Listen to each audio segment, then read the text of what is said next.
অবশেষে মুক্তি পেল প্রভাস, অমিতাভ বচ্চন ও দীপিকা পাডুকোন অভিনীত বহুল প্রতীক্ষিত সিনেমা কালকি 2898 এডিট ট্রেলার। মুক্তির পর থেকে প্রশংসা ভাসছে ট্রেলারটি। ট্রেলারে অ্যাকশনের পাশাপাশি বিশেষ করে নজর কেড়েছে এই সিনেমার গ্রাফিক্স।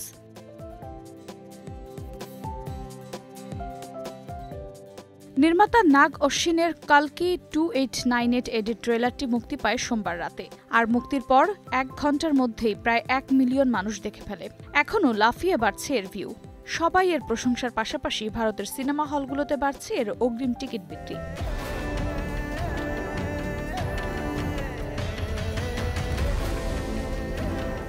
ট্রেলারে সিনেমার মধ্যে হতে যাওয়া ধুন্ধুমার অ্যাকশনের আভাস পাওয়া যায়। শুরুতেই দেখা মেলে কাশীর, যা পৃথিবীর প্রথম এবং শেষ শহর হিসেবে বর্ণিত হয়েছে, যেখানে দুষ্টু শাসক শাশ্বত চট্টোপাধ্যায় শহর জুড়ে ধ্বংসযজ্ঞ চালাচ্ছে। তার নাগপাশ থেকে জনতা উদ্ধারের জন্য ঈশ্বরের পৃথিবীতে আসা কার্যত নিশ্চিত। অশ্বত্থামারূপী অমিতাভের ভবিষ্যৎবাণী, পদ্মা অর্থাৎ দীপিকার গর্ভেই জন্ম নেবেন ঈশ্বর। যমুনা রেফ্রিজারেটর, খাবার ফ্রেশ তো লাইফ জম্পেশ।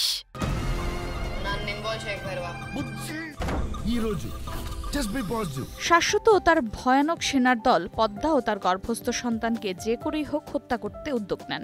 অন্যদিকে তাকে রক্ষার দায়িত্বে অশ্বত্থামা। ট্রেলারে ভৈরবের চরিত্রে দেখা মেলে প্রভাসের। শাশ্বতর সামনে দাঁড়িয়ে বীর দর্পে সে ঘোষণা করে, আমি ছাড়া পদ্মাকে কেউ তোমার সামনে আনতে পারবে না। এছাড়া ট্রেলার জুড়ে অমিতাভ ও প্রভাস দুজনকে বেশ কিছু মারকাটারি অ্যাকশন দৃশ্য দেখা গেছে।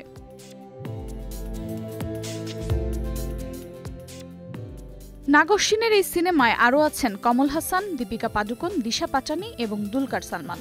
হিন্দি ও তেলুগু 2 ভাষায় শুটিং করা হয়েছে এই সিনেমার।